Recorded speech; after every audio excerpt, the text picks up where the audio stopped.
Welcome everyone, it's lovely to have you all here today. I'll hand it over to Alex to make a formal welcome to this beautiful space and also to give some housekeeping. Thank you everyone for coming. We'll begin in a minute. Fiona will do the acknowledgement of country and welcome everyone. My name's Alex, I'm co-chair of the Council of Christians and Jews, for those who don't know. I just wanted to welcome you to this space. I suspect most of you haven't been here before. This is called the Beit Midrash Oz, which Beit Midrash is Hebrew for House of Learning. So it's a Jewish house of learning. It's essentially non-denominational or multi-denominational, or what did you call it? Interdenominational. It's basically under no one's auspices. In other words, a house of learning for anyone and everyone, which is why they were very happy to host us here today for this conversation. So I'll hand over to Fiona, who'll take it from here, and we'll introduce our guests. Thank you very much. Welcome everyone to our 2025 Rosalie Hanley Conversation. My name is Fiona Dybel, and with my colleague Mark Walsh, we form part of the formation and mission team for the Sisters of Our Lady of Sion, Australia. On behalf of the Sisters, we welcome you to this afternoon of dialogue and encounter and look forward to the rich and thought-provoking time ahead. There will be an opportunity at the end of the formal part of the proceedings to continue the conversation over tea and coffee, so I hope that you will also be able to stay for that part of the day. We begin with an acknowledgement of country. Some of you may have seen this tree in your travels to Heidi. We recognise and acknowledge the traditional custodians of the land where we stand, the sky above us and its surrounding waterways. We acknowledge and pay our respects to the Wurundjeri Woiwurrung elders of the Kulin Nation, past, present and emerging. With them, we celebrate a unique living culture that continues to this day. May their care for these lands, now called Australia, over generations inspire us to care for it today and with respect. We walk forward together, committed to justice and peace. Our first speaker today is Sr Mary Reaburn. She'll provide details on Sister Rosalie Hanley NDS, who this conversation is named after. And Mary will also contextualise the Vatican II document Nostra Aetate in our time for us and speak to its continued significance and challenge today. Distinguished scholar Sr Mary Reaburn has recently retired from teaching biblical studies at Yarra Theological Union within the University of Divinity here in Melbourne, but she's known all over the world. Mary is a sister of Our Lady of Sion and is also a member of the Council on Ecumenical and Interfaith Relationships for the Australian Catholic Bishops' Conference. Please welcome Mary.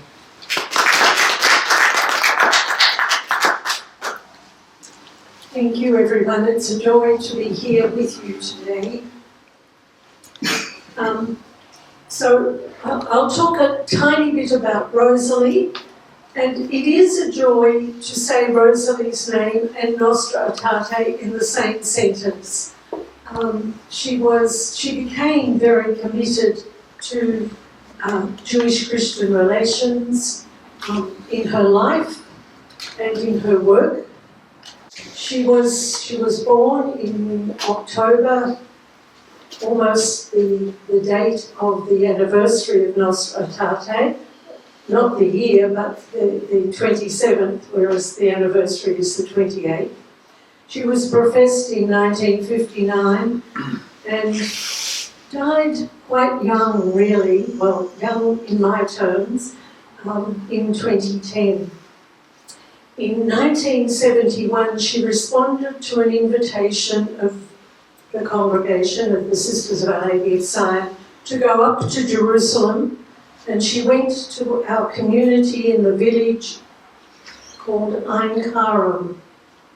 And here she entered into a much wider world, a world which included Jewish people, Christian people, and Muslim people. And that really began her life work in Jewish-Christian relations. Before that, she had an openness to it, but she didn't really have much experience of it. When Rosalie returned from Ankara to Australia a few years later, she did her studies in Middle Eastern Studies at Melbourne University, and she also began working with others in what led to the second attempt to set up the Council of Christians and Jews in Victoria. And in this, she collaborated with Rabbi John Levi, with Rabbi Ronald Grabowski, and the Reverend Robert Anderson in particular. So the four of them worked tirelessly to set up the CCJ. This was the second attempt, but this is the one from which we take the 40-year celebration. And so that's coming up soon. So they're the ones who spearheaded the work. So Rosalie worked in the preparation, and then she worked on the executive of the CCJ from 1985 to 91. And at that time she went to Seton Hall in New Jersey to study Jewish-Christian relations in an excellent program that they have there. So this conversation is named after Rosalie, but it's also a conversation around Nostra Aetate. We have to ask ourselves, well, how did Nostra Aetate come about? Pope John the 23rd was the one who, soon after he became Pope, he opened up the Catholic Church of that time to an ecumenical council, and in many ways opened it up to life and the world around it in some ways paralleling Rosalie's move to Ankara, but a very different reality. So in 1959 he announced the ecumenical, or the Second Vatican Council. The next year, so about 18 months later, in 1960, in June 1960, there was a turning point in Catholic-Jewish relations. Pope John the 23rd met with Jules Isaac, and Jules Isaac had a dossier on the teaching of contempt by Christians regarding Judaism. And that's what he took to the Pope, and that's what he shared with him. So that was part of what began a serious consideration by the Pope that there be at least a statement, if not a document, which was the outcome, but a statement initially on the Church's relations with Judaism. So then we have the Second Vatican Council beginning in 1962 and Nostra Aetate being proclaimed on the 28th of October 1965, close to the end of the Second Vatican Council. And it was voted on, and it was voted by an enormous majority. So by the end, and it went through difficult times, and I suspect that Emmanuel and Simon will talk about that it went through some difficult times getting there, but once it was ready, it was well received. So Jules Isaac is a Jewish man who contributes to the outcome that we have in Nostra Aetate. And he was a French Jewish historian and educator, and he had that private audience with the Pope. He had been in France the superintendent of public instruction, education. And after the First World War, he sought to use history books to promote peace between France and Germany. And yet, being Jewish, his family was taken by the Nazis during the Second World War, and his own freedom was only ensured almost by mistake. He wasn't home at the time when they came. During his meeting with John the 23rd, he summarised in this portfolio his research into the history of the Christian teaching of contempt, is what he called it, regarding Jews and Judaism, and it was later published. This work was published.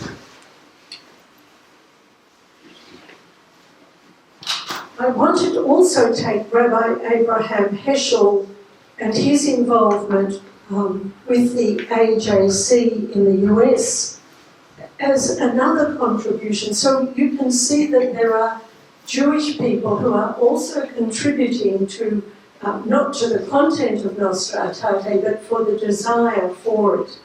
So the AJC, the American Jewish Committee, submitted to the Vatican a memorandum entitled On Improving Catholic-Jewish Relations. So they were taking a different tack to Jules Isaac. He looked at the difficulties and the way that Catholic teaching had contributed to an environment in Europe where Nazism could thrive. Whereas the AJC wanted to look at improving it. So there's Cardinal Bayer is another figure who becomes really important in seeing Nostra Aetate all the way through the Second Vatican Council, and there is a photo of him with Rabbi Abraham Heschel. And he's having a cup of tea. It's a very familiar-looking photo. Cardinal Bayer was given the task by John the 23rd, the task of drafting a document which went through various stages through the years of the Second Vatican Council, but Cardinal Bayer saw the document through to the end. And he said, with hindsight, so he said after the end of the Second Vatican Council, he was not sure he would have begun the process had he known how difficult it would have been. So there were a lot of difficulties as it went through. So the document began as the Catholic Church, began on the topic of the Catholic Church's relationship with Judaism, and that coming out of the period post the Second World War, post the Shoah, was understandable. However, it changed and it developed. The Jewish community in Europe and in the USA are asking the Catholic Church to change what became known as the teaching of contempt. Pope John the 23rd, and I think this is important, as nuncio, so before he became Pope, had helped save Jews during the war years. And he took the requests of the Pope and of Jules Isaac and of the American Jewish Committee. He took them seriously and he worked hard to ensure that they were on the agenda. So this document began very much as a document with a focus on the Catholic Church's relationship with Judaism, but I'm summarising a lot here. The bishops in many places, especially in the Middle East, said, how can we take home a document on Judaism without one on Islam? And then the bishops of Asia said, but what about the relationship with Hinduism and Buddhism? So the document ended as a document on interfaith relations. It mentions Hinduism, Buddhism, Islam and Judaism. It has 5 sections. They're called officially paragraphs. And so the first one is an introduction, and the introduction looks at our common humanity in many ways. So, and I think that's a really important introduction to the whole document. Then it looks at the relations with Hinduism and Buddhism, with Islam, with Judaism, and then a conclusion. And within that conclusion it says, there is no foundation, therefore, that remains for any theory or practice that leads to discrimination between man and man. And I'm sorry, it's from the 1960s, so it's very male in its language. Man and man, or people and people, so far as their human dignity and the rights flowing from it are concerned. So that's a brief introduction to part of the story of Nostra Aetate, and then Emmanuel and Simon will open it up very much for us. Thank you. Thank you, Mary. We now move on to our conversation this afternoon. It gives me great pleasure to introduce Dr Emmanuel Nathan from Australian Catholic University and Dr Simon Holloway from the Melbourne Holocaust Museum. Emmanuel Nathan holds a PhD in Biblical Studies from KU Leuven. He is the Director of the Research Centre for Studies of Philosophy at ACU in Sydney. He has been President of the Council of Christian and Jews, New South Wales, since October 2023 and chairs the Theology Committee of the Australian Council of Christians and Jews. Dr Simon Holloway is Manager of Community and Corporate Programs at the Melbourne Holocaust Museum and Sessional Lecturer at Melbourne University, where he teaches early rabbinic interpretation of the Bible. He currently serves as Vice President of the Australian Association of Jewish Studies and as President of the Fellowship for Biblical Studies. Please welcome Emmanuel and Simon. Thank you for the warm introduction. Emmanuel, what a pleasure it is to be able to sit with you this afternoon. Likewise. And I have to say what a joy it is to be in this space. I feel a little bit like a kid in a candy store with all of these books looking down on me. There's a lot of pressure with the weight of tradition on the shelves. But I think it's a very auspicious environment to be able to have a conversation on the ongoing legacy of this particular declaration. We were mystified and then thankfully put out of our puzzlement about the wonderful statement that is there in Aramaic. With my limited knowledge of Hebrew and Aramaic, I could make out that this was Aramaic, and so it was wonderful to be told the key to this statement from the Zohar about the Torah. So it's wonderful, and to be told the story of this place, and then to reflect on the fact that 60 years ago, this would not have been possible for you and I to meet in such a hospitable space, for me to cross, in a way, confessional borders to come and have this conversation with you. And I think one of the main points that I think we need to address is the fact that 60 years ago, and we heard the story until people like Shul Isaac reminded us about the teaching of contempt, it would have just been normal for me to think very disparaging thoughts about people like yourself and people of the Jewish faith. So having, in a way, invited you to read Nostra Aetate with the perspective of distance, I wonder, Simon, what were some of your impressions reading this document? And to feel free to express, in a way, some of the perhaps disappointment that it may not have been as perfect as we like to think it is and it represents for us. So I'd like to hear your sort of honest thoughts about what you thought when you read Nostra Aetate.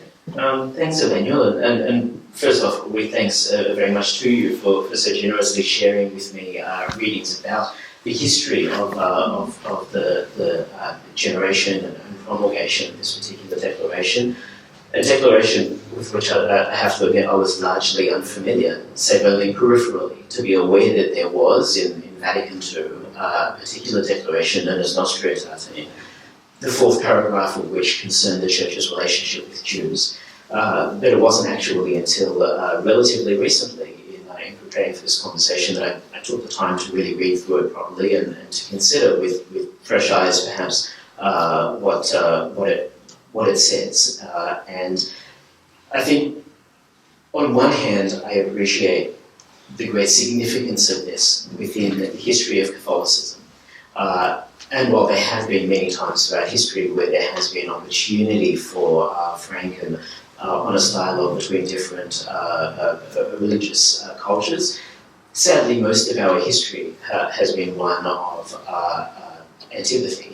And I think there's much to say on that particular subject, but I think for me, in any case, reading the document, one of the things that struck me, and I'd be interested in hearing your response to this, one of the things that very much struck me is what the document doesn't say. And if I may speak very bluntly, In the fourth paragraph, and I'll be quoting it imperfectly, it stresses that what happened in Jesus' passion cannot be blamed on all Jews then alive without distinction, nor on Jews living today. And I must say that allegation, the allegation that the document is seeking to repudiate, the idea that the suffering and death of Jesus could be blamed on all Jews then alive without distinction, as well as all Jewish people alive today, is, frankly speaking, so monstrous an idea that I don't imagine anybody would think to say it were they not taught to believe it. And what's absent from the document is a recognition of the fact that it was the church itself that constructed that story, that it was the church itself that originally promulgated those ideas that it is here in the 1960s openly repudiating. So I think you have put your finger upon the very issue that people like Jules Isaac are trying to bring to awareness in the Catholic Church, and without having to give the whole history because we only have an hour. You're precisely right that this is largely due to having been taught this for 19 centuries, this teaching of contempt, and the fact that Jewish communities in Christian lands were very much preserved in ghettos, with this kind of, to borrow from Augustine, the fact that the reason why the Jewish communities are there is to remind us Christians, at that point still Christians before the Reformation, as a reminder that we are the true people of God and the Jewish people are a reminder of living under punishment. This goes back to a sort of crude form of biblical fundamentalism. The statement of the Gospel of Matthew being taken literally, where at the indictment of Jesus by Pontius Pilate and being allowed to the people for Jesus to go free, the Jewish people then respond, no, we would rather that Jesus go to his death and his blood be upon us and our children, and therefore taken, that teaching was taken as an everlasting punishment upon the Jewish people, which takes 19 centuries to repudiate. We had strides in biblical studies to question the veracity of such statements, but it does actually come from, and I think this is one of the important learnings of Nostra Aetate. It takes someone from outside our tradition to remind us of where our blind spots are, and in fact more than a blind spot.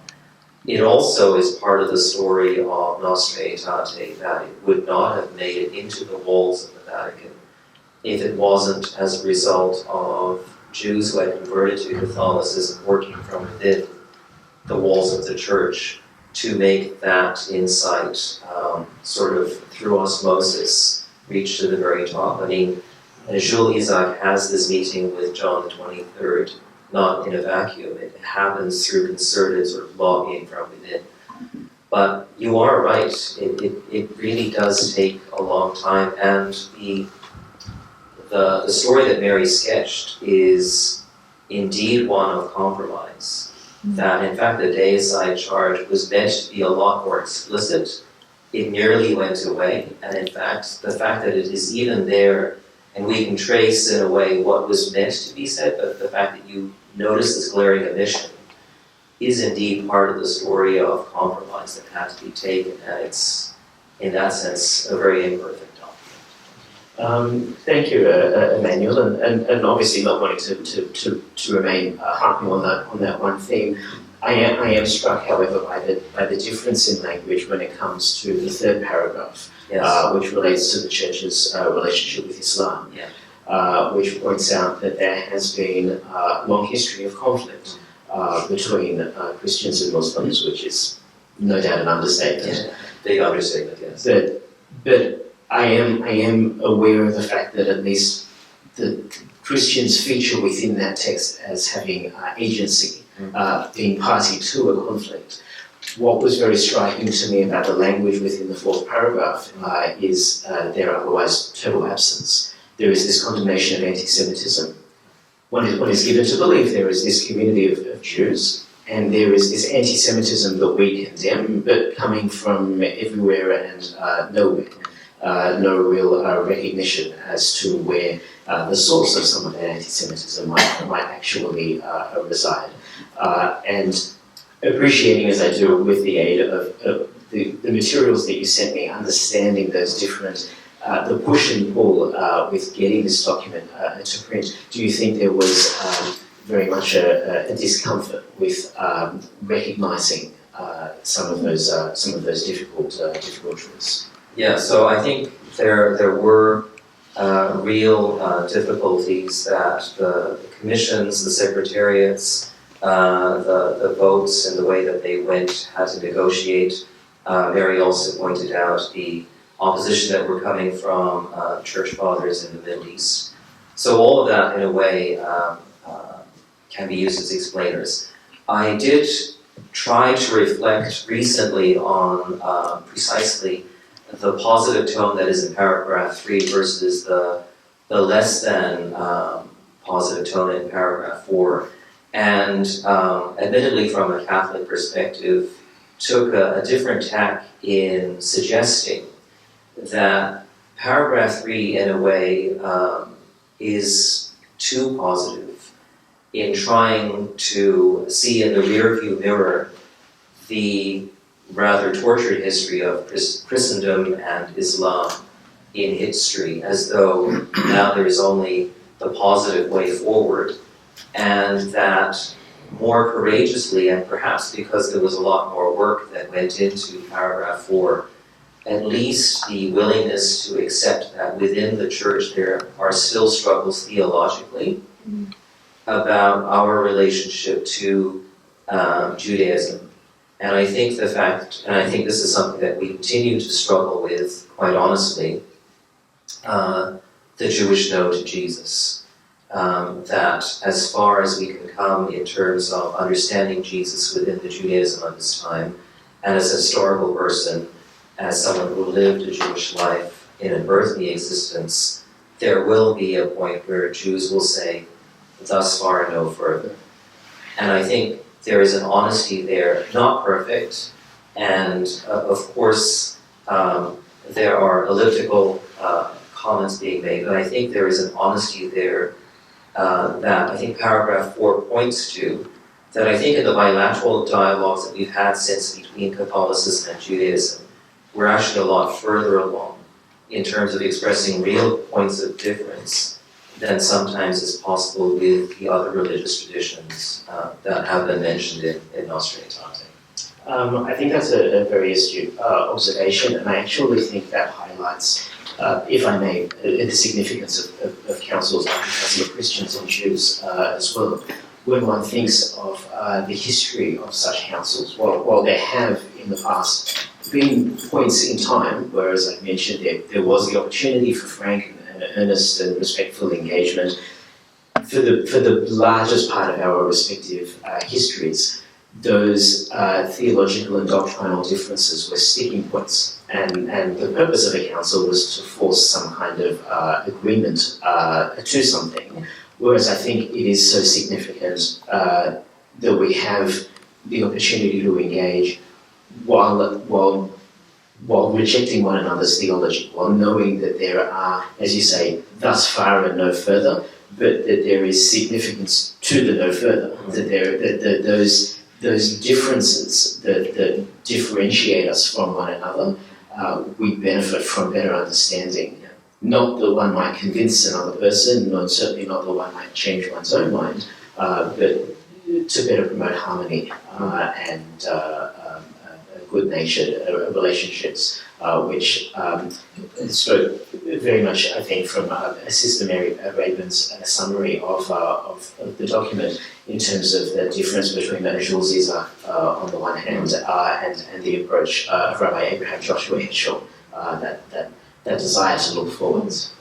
In fact, you bring up an interesting point, which I hope you wouldn't mind me asking. So I'm struck by the fact that a number of Jewish representatives were tapped, and I know it's difficult from a Catholic perspective to find the equivalent of a Vatican within the Jewish world, which doesn't exist. And they went to the World Jewish Congress and realized that there would have to be different people to be asked.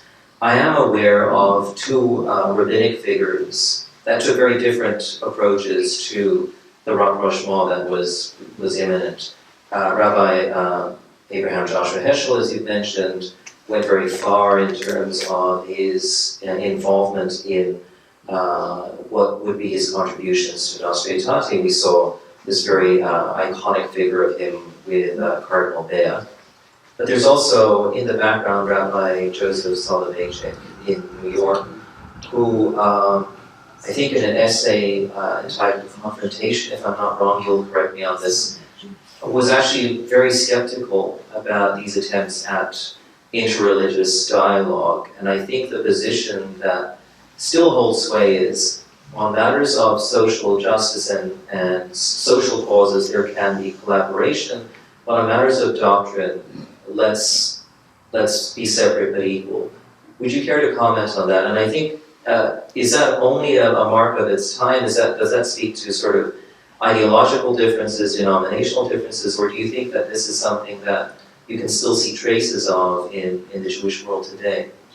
I don't know that I can so accurately address that last part of your question as to whether or not there are still traces of this in different communities, though given the tremendously high standing that Rabbi Yosef Dov Soloveitchik had and continues to have as a thinker within a certain denomination of, I guess, what might be called modern orthodoxy, particularly in the United States. I would imagine that it does. He was something of a towering intellectual figure, and he represented a very different denomination of Judaism to that which was represented by Rabbi Abraham Joshua Heschel. Though I say represented because even though Judaism as a people are very denominationally diversified, even within individual denominations, you don't really have the same sort of hierarchical structure that might exist, say, within Catholicism, such that you could say, let's say, that Rabbi Abraham Joshua Heschel represents the conservative movement. I don't know that he does. Individual conservative scholars may disagree with him. And Rabbi Yosef Dov Soloveitchik doesn't represent the Orthodox world, which is itself rather variegated. Though his attitude towards this, I think, you put very mildly, I think he was quite sort of critical of the possibility of any doctrinal or theological interfaith work in general. And I think partly that's born of a recognition that it's not for us to dictate or to contribute to the generation of theologies distinct from our own. And I think it's also partly born of concerns over what the ramifications might be were the winds to change and were there to be resentment. I think, for him, in terms of where he's coming from, there is that desire to work with other communities on matters of shared interest, but a hesitancy to share views regarding matters of theology. I wonder if, in reflecting on Nostra Aetate, I can also point out that before Nostra Aetate, it was very common, I think, in the rank and file for us to hold very negative views of Judaism. I think two classic examples that come to mind, just for the purpose of our conversation, is on Good Friday, which I think in Jewish memory is always a painful one, certainly for Jewish communities in Christian Europe. There would be a prayer for the conversion of Jews. And the language was extremely negative. It was seen, the Jewish people were seen as spiritual blindness. There was even the language of perfidious, the adjective of perfidious, and the fact that there was this prayer for the conversion of Jews, largely in connection with the fact being responsible for the death of Christ. That's before Vatican II, that's before Nostra Aetate. That changes after Nostra Aetate with the liturgical revival, also as a result of Nostra Aetate. And the Good Friday prayer for the Jewish people now is one in which we pray that the Jewish people may be ever more steadfast in their love of Torah. So that's a 180-degree change in our attitude. I think it's also because it's in honor of Rosalie Hanley, the order to which she belonged. The Sisters of Our Lady of Sion were an order, correct me if I'm wrong, Mary, originally set up by converts from the Jewish faith to Catholicism to pray for the Jewish people to come to Christ. That changes also in the Sisters of Our Lady of Sion in their orientation towards being committed to Jewish Catholic relations, and that the Jewish people may be ever more fervent in their desire for the Jewish faith. I wonder, would there also, in the line of, we spoke about Soloveitchik, would there still have been negative views within Judaism of Christians or non-Jews in the Jewish tradition prior to a certain period, and would that have changed? That's a fascinating question. It's a tricky one. It kind of comes back to where I started, being mindful of all of these books staring down on me and their respective authors. One would be hard-pressed to find explicitly condemnatory attitudes towards Christianity in general or Catholicism in particular within any of this literature, either because the literature was produced at such a time as Christianity was of little significance in the world of those who were producing it, or because it was produced at such a time that Christianity was of such tremendous significance and the church was very interested in what was being produced. Some of the texts that we have here were censored, some quite heavily. Some passages that were expunged from texts were interpreted as being potentially inimical to the church. Some passages quite explicitly were. There are some modern day publications that produce the pre-censored texts where people can read those disparaging passages where they are so interested in doing so. And there are passages of that nature within the Talmud. Though I must say, the Talmud, the Babylonian Talmud as a whole contains approximately 2 million words. It's a vast text, so there's something peculiar about only focusing on the nasty bits. But the nasty bits are there, and it's I think simply a reality of life in any circumstance where you are engaging with other people. There will always be biases and prejudices, and some of those will make their way into text. And it really highlights how significant then are the opportunities just to speak to one another, to get to know one another. And one wonders how many of those assumptions might have been belied by just a greater familiarity with the population that is being described. And I'll give you a specific example, if I may. Throughout Jewish literature, one finds this as early as the Mishnah, which for people who are not aware is a 63-volume work of Hebrew literature on which the Talmud is based, a tremendous antipathy towards the practice of idolatry. The word that's used for idolatry is avodah zarah, which literally means foreign worship. And sometimes, in various points history, people would subsume into that really all forms of worship alien to our own, but with a particular negative response towards the worship of idols specifically. And something that in the Middle Ages, knowing this is a very large period of history, but there are certain points in medieval Europe where it's really a vexed question for religious Jewish scholars: is Catholicism idolatry? Now, their evidence for supposing that it is superficial. It's the presence of statues, of icons, the use of incense. It's things that, to them, resonated with what they understood idolatry to look like. What's absent from all of these considerations, for real social, political reasons, and not just the prejudice, but what's absent from all of these is any ability to really kind of engage with what do Catholics do, and what do they think, how do they interpret the things that they do, and what do those things mean.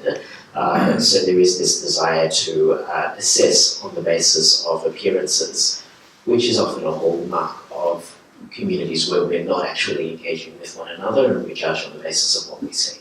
Yeah. It's interesting you bring that up, because I think what you're also pointing out is that certainly at the Second Vatican Council, it was actually happening after the Second World War for very understandable reasons. I think Christian scholars just realized the enormity of what Europe had done to its Jewish population, and there were feelings of this, we have a responsibility in this. Is the actual commitment to not just having an abstract notion of Judaism, but actually inviting actual Jewish scholars, Jewish members into the conversation. As you say, kind of for ourselves, breaking through the biases and prejudices that we had.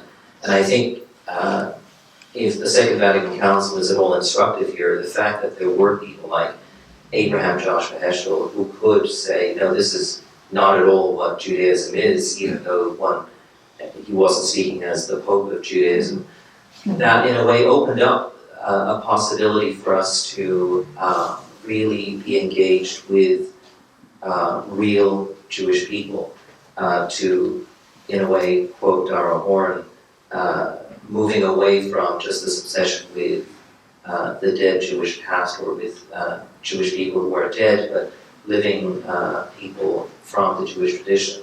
And I think that has expressed itself that nowadays Jewish studies departments in Catholic universities, the chairs are people who are Jewish. So I think that's really a kind of a positive development, with all the imperfections that we have in that document still present. I wonder if you felt that that is something to not prematurely celebrate, but at least to be aware of that move from just a dialogue in the ancient world of this is my religion and I'm better than you. Now it's really I want to kind of understand you as a face-to-face kind of conversation. Absolutely, and I think one of the things that inevitably comes from that, as well as a refinement of the terminology that we use, in terms of describing the other, and I'm very hesitant to overcomplicate the matter, but it is worth pointing out that traditionally and historically, Jews don't consider themselves a religion. There's no Hebrew word for religion. The word that we tend to use is the word dat. We might describe somebody as dati, which gets translated as religious. This is now a modern Hebrew sort of designation. The word dat really relates to law, and dati would better be translated as observant. The idea of being a religion, even though we may have feasts and fasts and belief in a deity and prayer, those things that we share in common perhaps with religions, break down when one factors in a significant number of Jewish people. And survey data would seem to suggest actually a growing number of Jewish people who are both religiously non-observant, do not believe in God, that's the reason, not interested in prayer or sacred scripture, but who identify very strongly as Jewish. In fact, survey data here in Australia would indicate that over time, not only has population of non-observant Jews been rising, but so has the degree to which they have identified as Jewish. May still do certain things with their families, like getting together on Erev Pesach and having a Seder, may even go to a synagogue on Yom Kippur as a cultural thing, and they may do none of those things. But I just put that out there because I think with that growing awareness and familiarity, we realise we're actually so much more complex than we think we are as people. You know, we do love to put ourselves in boxes, and we do love to put others in boxes that correlate to the ones that we use for ourselves. But I think the more exposure we have to one another, we realise how those boxes don't necessarily translate. Just as an aside, listening to you speak about the cultural aspects of Judaism reminded me that we have cultural aspects of Catholicism as well, and I'm sure cultural aspects of Christianity, of those who would happily sit down at Christmas dinner but, refrain from going to church. So I think, that's something we can certainly, and we all have the guilt of mothers and parents kind of bearing down on us, that good Catholic guilt, but I've heard that it's certainly something that we share in common with the Jewish people. There's two things that I'm struck by about Nostra Aetate, if you will. And you kind of adverted to it earlier, the fact that there's two tracks in a way going on in Nostra Aetate. There is Nostra Aetate wanting to kind of speak about interreligious dialogue or dialogue with other religious traditions, even those of none. And then there's that paragraph 4, which, imperfect as it is, seems to be the one where the most work was done. And in a way, that's kind of the legacy that we're left with, that we have this document that, in a way, speaks to our relationship to Judaism, and then our relationship to everyone else. And I found it striking that, and this is not just you, Simon, I think goes for a lot of Jewish people. Nostra Aetate is almost a non-event in the Jewish world. It's like, okay, no, that's interesting, but it doesn't really change the ball game for the Jewish world. Whereas for us, it kind of sets a lot of things in motion. And I think it speaks to, if I can be honest, we kind of need to understand our relationship to the faith out of which we emerged, out of which Jesus emerged. I don't think it's as pressing a need for the Jewish people to kind of reflect upon Christianity on a kind of a theological level. What does kind of come out of the history from some of the conversations with Nostra Aetate was there were two things that really kind of exercised Jewish people at that point in time. The charge of deicide, which you've already kind of pointed out, and then the second one was proselytism. The fear of that, and this goes to the question of the conversion of the Jews. There was always this kind of, I think, innate fear that the Catholic Church would in some way want to go after the Jewish people. That doesn't seem to be in play anymore. I mean, there are always exceptions. There's a fringe group within Catholicism that would say, no, that is still part of our tradition, as is bringing back deicide. I mean, regrettably, that still exists in certain quarters within the Catholic Church, but by and large, the official teaching is no to deicide and no to proselytism of the Jewish people. Do you think that that's enough for the Jewish concern about Christianity? If they think about Christianity at all, is there any thinking about Christianity within the Jewish world, do you think? First off, in responding, let me say, this was not my reading of Nostra Aetate, the repudiation of proselytism of Jews. That was something that actually I was expecting to see there, though I appreciate much of this is work that has come after Nostra Aetate. And I understand it's also a very vexed issue within the church as well, because if one, for theological reasons, were to believe that everybody is saved through a belief in Christ, why then would they not wish to save somebody? And if it is not the case, then why did they always say that it was? And why did they seek to actively convert Jews? And working as I do at the Melbourne Holocaust Museum, I'm also aware that this was a big issue within Nazi Germany as well. It was very important to the Nazis that they sort of dance a little bit around their relationship with the church, never wanting to completely get them offside, but unable to stomach certain attitudes of Catholicism. And it was a bitter pill, really, that they asked theologians and church leaders within the Reich to swallow, this idea that Jews cannot convert, that they are biologically Jewish. And it's something that flies very much in the face then of that not only the Christian theology, but of that history of actively seeking to convert Jewish people. I think, again, in as much as I can only really speak for myself, I think that which best fosters our ability as people to continue living our lives to their fullest and in our interactions with one another is enough. I don't think that the church nor any organisation needs to overhaul their own doctrinal assertions and their own theological beliefs nor their own scripture. But we need to work on ways to really live together with one another and in such a way that allows the other to pursue their own lives to the fullest.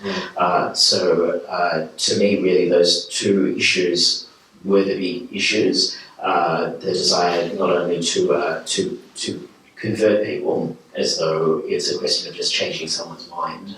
There's so much that goes into one's cultural and religious identification. And also this the allegation that the entire population of people are complicit in the commission of a crime that occurred historically. Beyond that, I think, to me, it feels like a church matter, and whether the church feels that they need to modify aspects of their theology is of no consequence to me. No, that's really helpful to kind of understand it. In a way, allows us to kind of reflect on it theologically, but also to understand how, from another religious tradition, those are the more pressing matters. It's fascinating in a way, 60 years on, that Nostra Aetate, in a way, is being understood as a document, and I speak certainly for people in this room, it is very much still a document that speaks about our change in Catholic-Jewish relations. You spoke very movingly about the Council of Christians and Jews around the world, but also here in Australia. But increasingly, we're asking ourselves our relationship to other religious traditions. And in a way, I think I can also bring the Sisters of Our Lady of Zion into this, that as an order that had as its primary focus its relationship to Judaism, it has also very much spearheaded conversations with Muslim communities, with other religious communities around the world. And so, in a way, that kind of speaks to the Nostra Aetate impulse. And so we had an exercise earlier in the year that the Australian Catholic bishops organized, in which they invited members of the different religious traditions to kind of sit on a panel and tell us their very honest reflections on what they felt when they read Nostra Aetate, kind of like yourself, and perhaps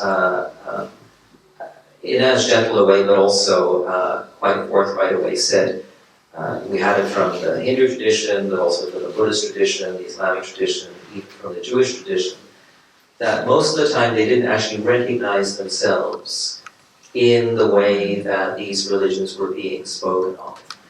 And I wonder if that was also your impression. And in fact, our kind of emerging consensus was kind of similar to the disability rights movement, that if we were invited to another council, and the signs are that certainly under Pope Francis there was a greater listening to the larger faithful, that there would be greater sensitivity to this.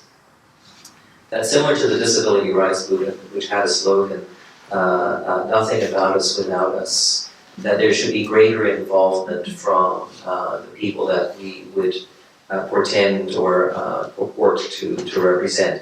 Now, it's not as though Jewish people weren't tapped, but in the actual writing and the drafting of it, you'll hear it was only just a bunch of, and you heard this, bunch of male clerics who were responsible for the drafting of this.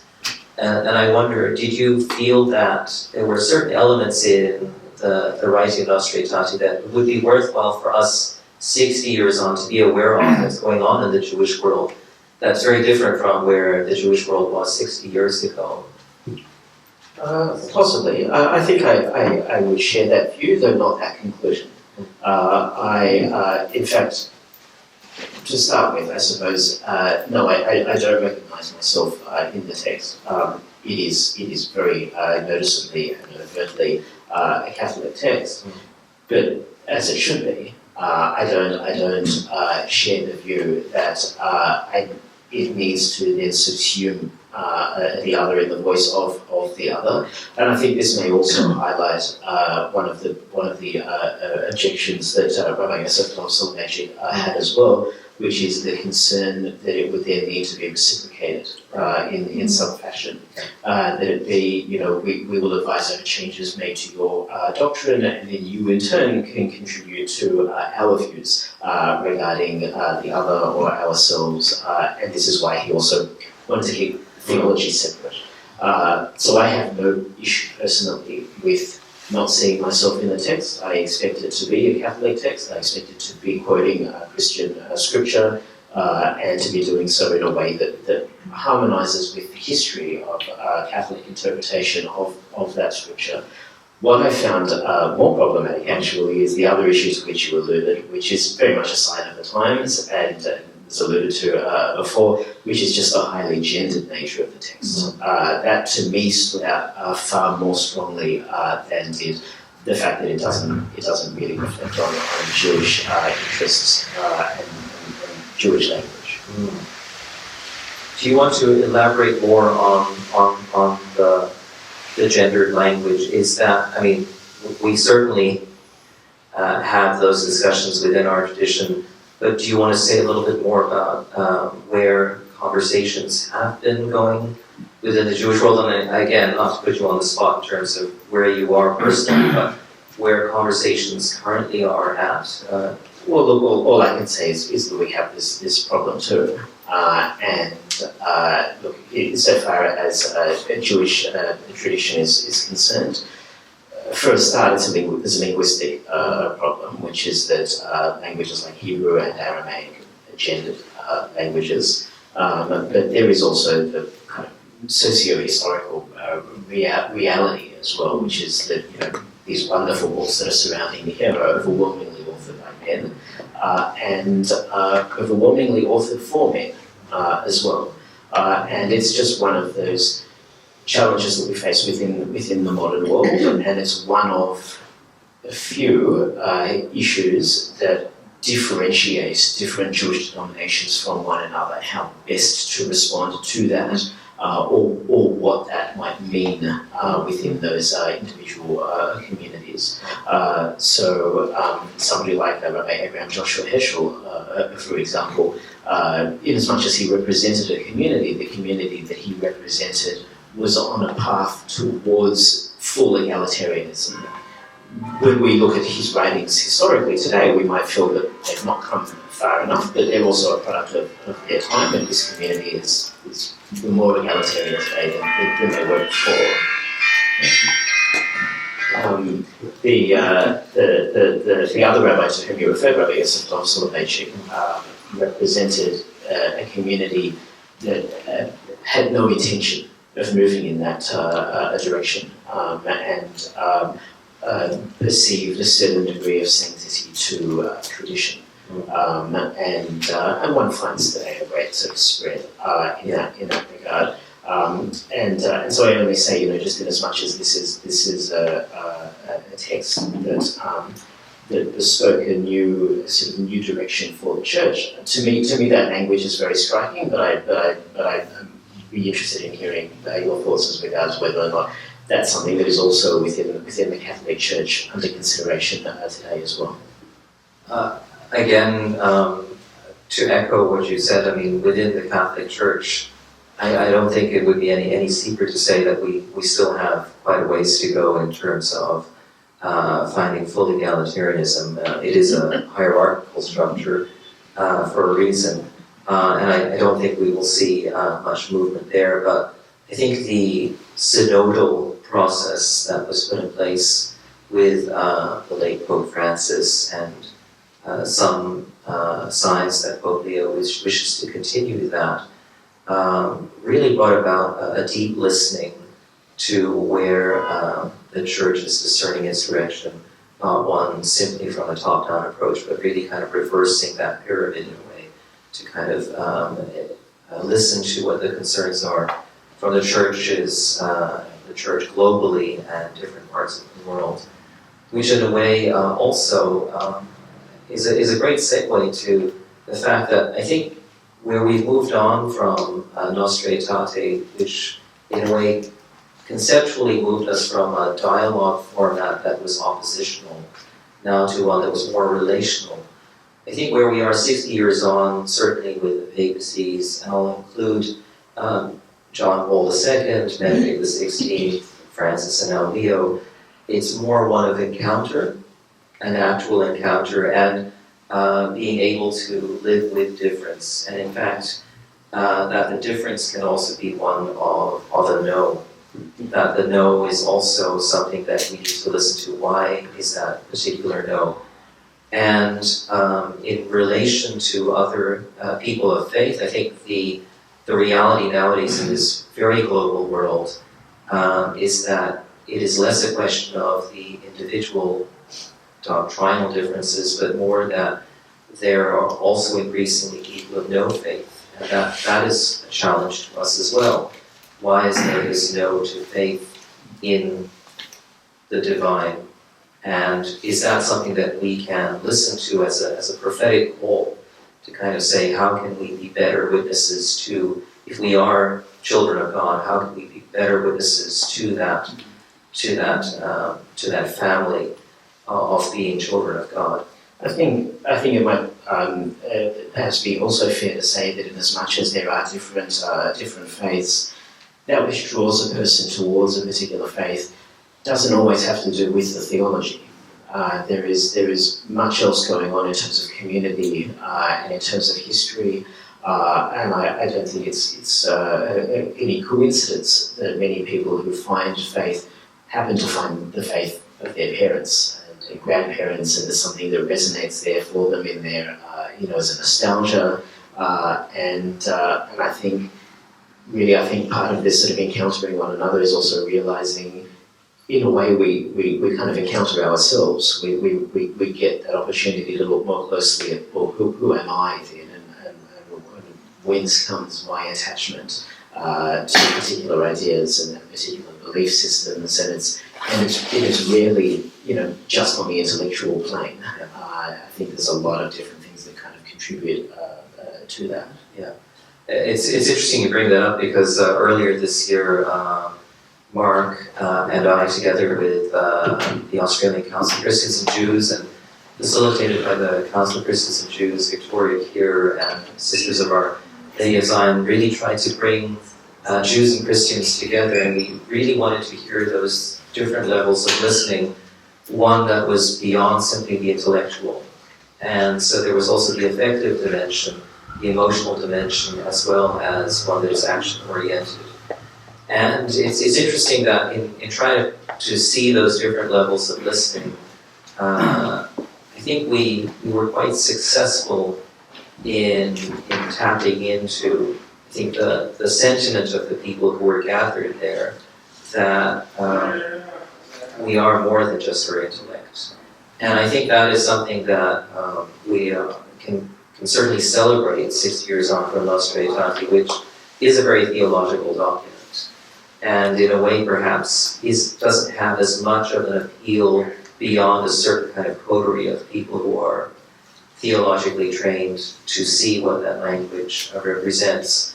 but people are very much more called to kind of the affective and the action-oriented dimension, certainly for young people. And then to remind people that there's also a kind of cognitive dimension that is in conversation with.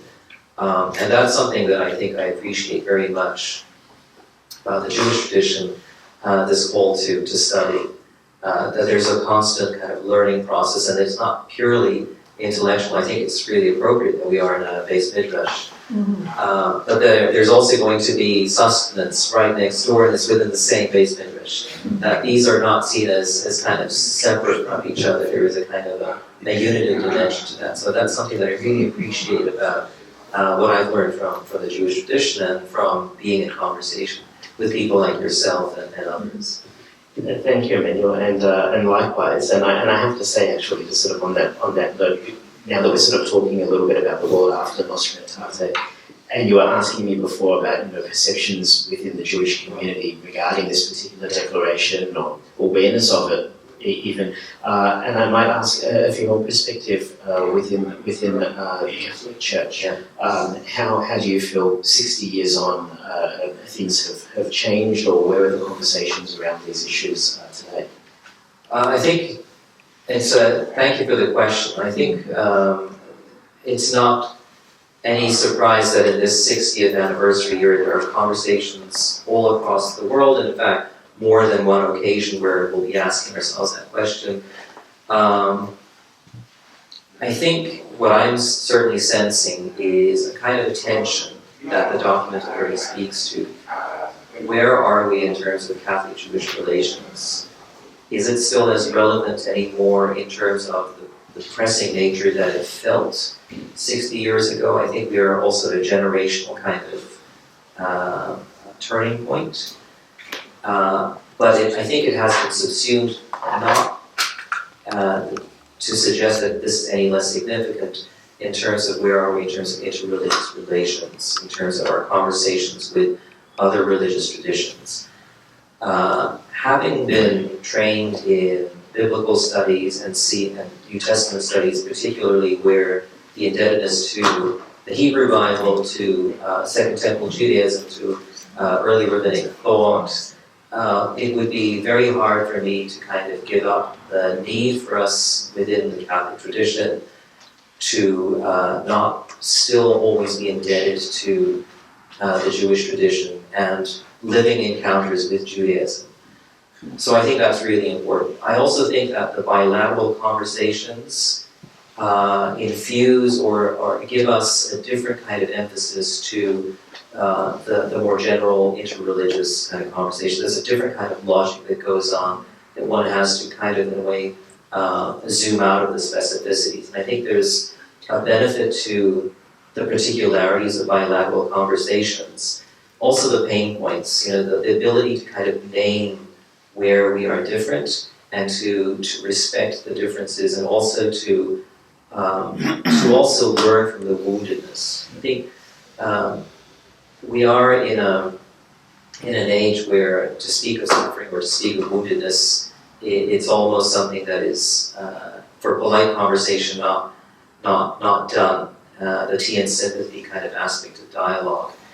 And I think the ability to be able to name certain pain points is really important.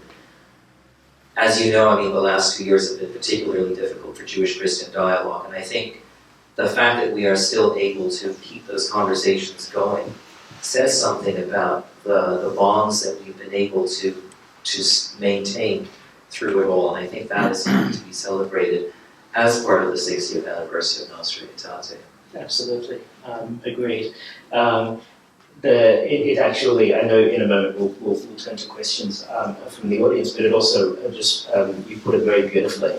And I think it also puts me in mind of appreciating the diversity of the other, and appreciating that historical diversity as well, and how much things have changed within our respective communities, and how much they continue to change. You speak, for example, of your feeling of indebtedness to Judaism. In many ways, the Judaism to which you feel indebted may be different to the one to which I feel indebted. In fact, the Jewishness of Jesus, which is, on the one hand, a matter of historical record, it's a very different Jewishness to the literature that we see in the room around us here.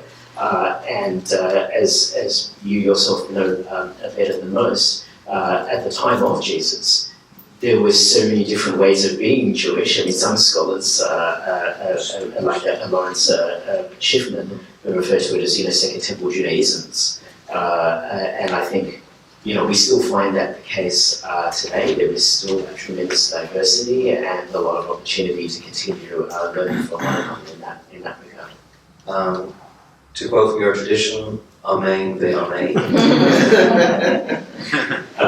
Thank you very much, Emmanuel. It's Thank a real you so honor much. to be able to speak with you. Could go on all day, but I don't know if we were meant to keep time, Fiona. I'm keeping time, and you have 5 minutes if you need it, but otherwise we can move on. So. I would actually, if it's all right with you, Simon, be very curious to give that 5 minutes to questions from the audience, if there are some. Oh, we have 20 minutes for questions then. Yeah. So yeah. I'll just. If people can maybe just take a moment to have a stretch and then transition into the questions, but I'm sure you've been sitting for quite a while, so just have a little stretch for a moment. So thanks to Emmanuel and to Simon for this wonderful, wonderful conversation. We now have 20 minutes, not 15, so that's very exciting. And if you could please give your name and who your question is for, that would be appreciated. I'll bring the microphone to you just because we have some people who need that for their hearing. So if you just raise your hand if you have a question, I'll bring the microphone to you. Oh, Alex is going to do it. Hi, yes, my name is Mark Edson. Nostra Aetate was written 60 years ago by an elite of the Catholic Church. And just wondering, 60 years on, to what extent its conclusions, in particular, obviously relating to the Jews, have been accepted by Catholics, and in particular, let's say in the Middle East, South America, and Africa. Thank you for that question. It's a great one. I'm conscious of the wisdom in the room, but I'll be the first to answer, and I want to immediately acknowledge I don't think enough has been done to trickle down. I think a lot of efforts were done for seminary formation, for the awareness of that. But I think there's always concern that, particularly in homilies sometimes, that not enough has been done, and that maybe 60 years on, more needs to be re-energized in that direction. Because it is a trickle-down effect, that means that if people are not hearing it from the homilies, it won't get down to the level of the pews. That doesn't mean that resources don't exist. You're very right that a lot of effort has gone in. There's a lot of scholarship that has gone in.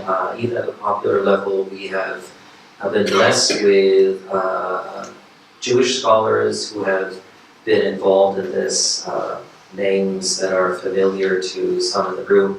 People like Professor Amy Jill Levine, who do so much in terms of the awareness of the Jewish background that it's impossible for us to understand Jesus or early Christianity without Judaism, and admittedly a particular form of Judaism. And sadly, this is, sometimes we get the feeling that this is not enough, this hasn't trickled down enough, and you mentioned certain areas like Africa, South America. I'm grateful for the Sisters of Our Lady of Zion who are active in precisely those areas in Africa and in South America, but we could still do more. So yes, but, so that's the short way of answering. You also have a question? Mary. Thank you. Sorry, Simon, but my question is also to Emmanuel. Emmanuel, there have been some major documents post Nostra Aetate, because Nostra Aetate is only a beginning, really, in terms of in all interfaith relationships, really. What's something that stands out in those post-Nostra Aetate documents? What's something that stands out to you in those documents that maybe is important to also have as part of this conversation? Thank you for that, Mary. And I think it's a gentle way of reminding me that I should have mentioned those documents. That Nostra Aetate, in a way, is a conversation starter, not a conversation stopper. One that, at this point in time, stands out to me is Pope Francis's encouragement of the 50th anniversary document. I'm trying to remember if he just signed off on it and it was published by the Commission for Relations with the Jewish People. But I think there it is quite explicit where proselytism is certainly not the Catholic teaching. So it went one step further than Nostra Aetate. There's also the 1998 document we remember, which I think was responded to in a way from the Jewish side with Dr Emmanuel not too long after. So what I particularly remember about those documents is that there have been rapprochements between Catholic and Jewish sides, and again, it's not always an equal kind of reciprocal relationship from the Jewish side because of the fact that there is no Vatican that one can speak to. One that speaks out to me as a scholar of the Bible is, I think it's a 2002 document on 2001 about the way to interpret the Jewish scriptures, and that's really important. And I think to speak to the previous question, where we could still be doing more in terms of our engagement with the Jewish way of reading scripture and our attention to Jewish understandings of scripture. So thank you for that question, Mary. Walter Rappaport. There's a couple of comments really, and some just to query some of your commentary as well. So my reading probably a decade or longer ago was that there, as you rightly pointed out, there were two disparate views from the two Rabboni in the United States, Rabbi Heschel and Rabbi Soloveitchik. So consequent to Nostra Aetate, Rabbi Soloveitchik took a particular position which wasn't sort of an innate position relative to the tenor of Nostra Aetate. Rather, he was very concerned that intermarriage had been part and parcel really of the American Jewish society in the first 50 years of the 20th century. In the post-war migration from Europe, of Holocaust survivors, most of whom practiced the Orthodox tradition to some degree, they also began to adopt the societal norm of marrying whoever you fall in love with, rather than somebody who's Jewish. So I think Rabbi Soloveitchik took that position, which he declared when asked, principally because he really feared that if there was a real egalitarian attitude between all peoples relative to their religious background, that it would further accelerate the rate of anti-Semitism. So that's the first comment.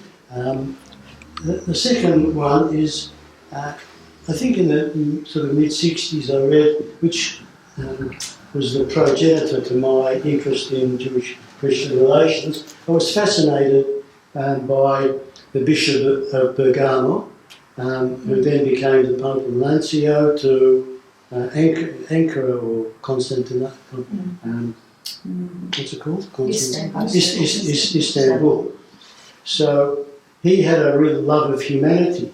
So whether it was Jews or anybody else, he was very fearful that Jews in particular were now being shepherded away from Turkey and sent by trains to Eastern Europe. So he was particularly concerned about that. So he understood that the Catholic or the Christian tradition was charged Jews for the deicide. So was he? Well, my recollection is that he was the progenitor of the Second Vatican Council. So the Second Vatican, or Vatican II, had not only Nostra Aetate as an interesting document, but many others, because the council went on for a couple of years, as I recall. Nostra Aetate, of course, is the best outcome insofar as promulgating something that had a bit of sizzle in the marketplace, if you would. So was can't remember his name before he was the John, whatever his name, Roncalli. Yeah, right, Giuseppe Roncalli. Yeah, Giuseppe Roncalli. So was he actually? Did he know that when the Second Vatican Council was instituted, that a document such as Nostra Aetate would ultimately emanate from it? Thank you for that great question. That's an easy one to answer, but one which has, I guess, great implications. No, he did not know that it would end up with Nostra Aetate. In fact, he doesn't get to see Nostra Aetate. No. He, like Jules Isaac, passes away, and it is left to Paul VI to see it through. For those of us who see the workings of the Holy Spirit at the Council, this is one indication that what Roncalli starts as John the 23rd, which nobody really anticipated because he was meant to be a safe pair of hands. No one was really expecting him to convene a council, and he in fact passes away before seeing it to completion. In fact, some of the story of Nostra Aetate is that Paul VI, in his hands, the draft before Nostra Aetate went through revisions, and he needed to be convinced in a different way than John the 23rd was. John the 23rd had, in a way, a kind of a moment because of Jules Isaac to see the importance of a document. It was not going to be Nostra Aetate, it was going to be on the Jewish people. And it was Paul VI, in a way, with all the other commissions, in which it becomes a bigger document. And it is pretty much the last few days of the council, it's the last few months of the council, that Nostra Aetate comes about. So, no, John the 23rd certainly didn't see that. I think he would have been quite delighted by it, as I hope Jules Isaac would have been. But yeah, I think the short answer is no, he wouldn't have been able to see that through. After. Simon, please. If I may, just to respond, I know it wasn't a question that Walter was asking, but just for the benefit of anybody who might not be familiar just with the general sort of, I suppose, theological context behind this concern that Rav Yosef Soloveitchik had. And being mindful as well that for those who are not aware of that concern, it might sound peculiar, kind of as not marry whom they love. The literature to which I referred before, which takes a very jaundiced view towards what refers to as avodah zarah, foreign worship, is oftentimes couched in that same anxiety. And we find this, I want to say we find this going back to the earliest examples of rabbinic literature, but in truth we find it in the biblical literature as well. You should not take their daughters for your sons, you should not give your daughters to their sons. There is this concern over intermarrying with people whose faiths are different, who worship a different God or who worship in ways fundamentally dissimilar to how we worship. And so in the Talmud, for example, anxieties over foodstuffs like bread and wine, for example, that need to be kosher, are oftentimes predicated over what the Talmud calls chatanot, which is marriage or intermarriage. And it's a way of limiting the degree to which people are socializing freely with other communities with whom they may otherwise intermarry. So when Rav Yosef Dov Soloveitchik was expressing those anxieties, that wasn't a peculiar 20th century prejudice that he had against the world, but reflective of the cultural and religious norms of the traditions that were for him sacred. A few quotes from Dr. Martin Luther King. One is, we must learn to live together as brothers, or perish together as fools. And I'll say, in the age of the hydrogen bomb, the ancient hatreds which we carry through in our allegedly sacred texts are luxuries we can no longer afford. Now, what do we need to live together? What do we need to learn? He also said famously, as we know, he called for the time when people will be judged by the colour, not judged by the colour of the skin, but by content of character. Now, can you people come up with a common statement of character so we can get that statement to work? Because if the Jews have one statement of character, the Catholics have a different statement of character, that won't work. So over to you, statement of character, please. No pressure. Look, I think like all of us here, I would share those views that we need to work together, and that it's not about, as I guess we commented on before, it's not about having the same views. One can celebrate those differences, and No. You have to agree on what character is. On what character is. Yes. I don't know that I do agree on what character is. I think we all. It's that. One needs integrity, and one needs to, practice what one preaches, and one needs to speak out for what one believes is right, and one needs to speak up concerning what one believes is wrong, and above all, one needs to respect the fact that others are engaged in the same pursuit of truth and justice in accordance with the tenets of their respective traditions as well. When they And that's what matters. Why should anything else matter? To agree with Simon, I think he has it absolutely right. Your mentioning of character just makes me remember, and I'm going to do this in a very roundabout way, I'm sorry, Simon, of a book by David Brooks on character, in which he actually uses a version of Rav Soloveitchik. David Brooks calls it the difference between resume virtues and eulogy virtues. Resume virtues being the things that speak of your achievements, and eulogy virtues are the things you want to be remembered for. But he actually draws it from Soloveitchik's Looking at Faith about the two types of Adam, the two Adams. And so character is really about what you want to be remembered for. And to bring it back to Martin Luther King, I will bring in Abraham Joshua Heschel, who marched with Martin Luther King and said, when I was marching with him, I felt it was my feet that were praying, because I marched and stepped with him. And I think that is something that Abraham Joshua Heschel could march with Martin Luther King, despite having wildly different worldviews, but as a mark of their character, they felt that they were able to march together for the cause of civil rights.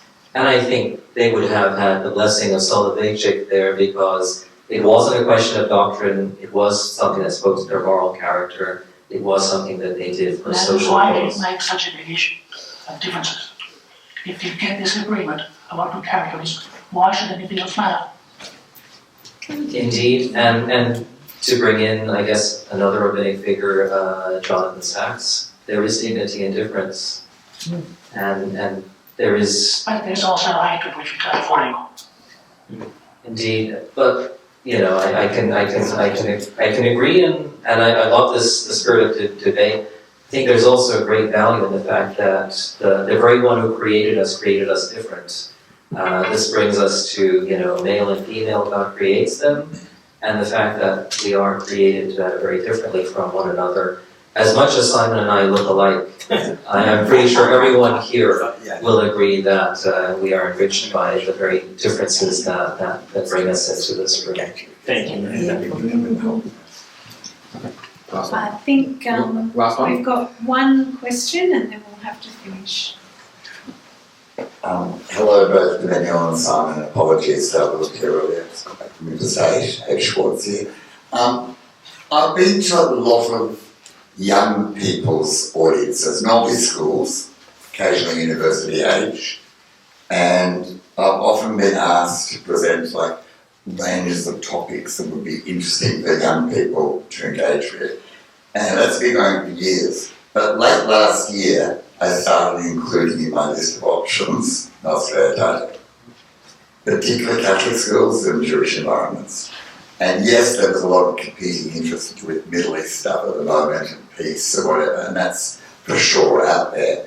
But almost nobody, including Catholic schools, wanted to, saw any excitement, any interest, any energy around picking up on what we can learn from Nostra Aetate today.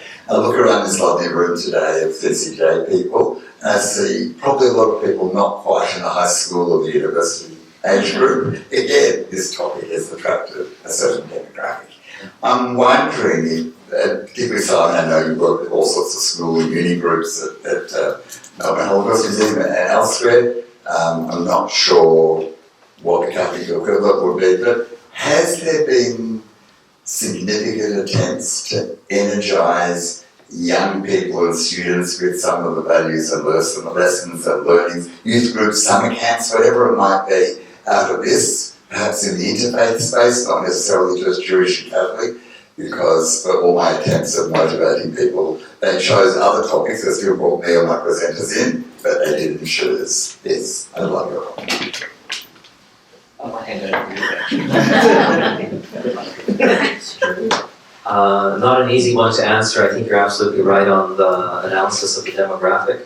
A scholar of, he's an Italian, but he's in the States, of Vatican II, says there's a certain amnesia that we're, Massimo Fagioli is the name, there's a certain amnesia regarding the Second Vatican Council. And he's worried about that because in forgetting it, we forget a lot of things that were set in motion. We are also in the age of the icons. So people who are very iconic, Pope Francis, captured the imagination. So his documents, Laudato Si, document on human fraternity, are where young people are very much drawn to. Now, I think the only thing we need to just connect the dots there is that Francis stands very much in continuity with the Second Vatican Council. And in fact, I think Francis came to it late to kind of say, oh yeah, I should connect those dots for people who think that this is just coming out of thin air. So I think that is where we can do more work in connecting the dots. It's not as trendy nowadays as Vatican II, Nostra Aetate, Latin, etc. Then again, Laudato Si is also not something that captures the imagination, and yet it has. But in terms of young people and in interfaith contexts, I will say that coming from Sydney, and not to play upon the rivalry, the New South Wales Catholic schools are going to do an event with the Executive Council of Australian Jewry on the anniversary of Nostra Aetate, and it will bring together the Catholic schools to speak precisely on Nostra Aetate, to speak precisely about what we can do to combat anti-Semitism. So there is work being done, and maybe it's just us getting the word out a lot more in that regard. May I comment? Sure. I just want to say that young people won't be worried about the theory of Nostra Aetate. It's an important document in terms of it symbolises a turning point in Catholic teaching. that young people will do things together. So I think it's more important for Catholic young people and Jewish young people, for example, to work together to preserve our environment. And that they'll do that. You know, they're a doing, it's a doing time in life. And they also care deeply about the environment. And both traditions care about the environment. Beautiful. Well, thank you for this very enriching and wonderful conversation that we've enjoyed today, and I'm sure you'd agree that there's much to think about and that the conversation continues. And it can, because we have half an hour now over tea and coffee. So thank you very much. And I'd like you hand it over for a vote of thanks to Colleen. Thank you. It's my pleasure to thank our speakers for this afternoon, and I'd like to begin by thanking Mary for your marvellous and really comprehensive introduction to the document and the background to how it came to be. I found it most informative and we appreciate it very much. Thank you.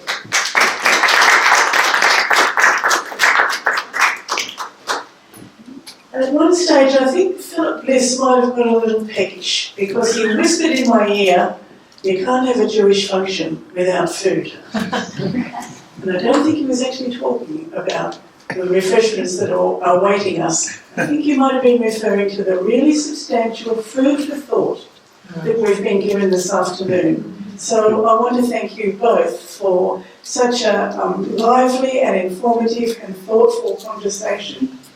You've given us much to think about and taken us further in the conversation, which Fiona reminded me is probably at least 100 years in the shaping until we arrive at a seriously new place. But I'd like to thank you, and also I think we should thank them because they actually bridged another great divide in Australian society. Emmanuel came from Sydney for the day. So this is a Sydney-Melbourne conversation.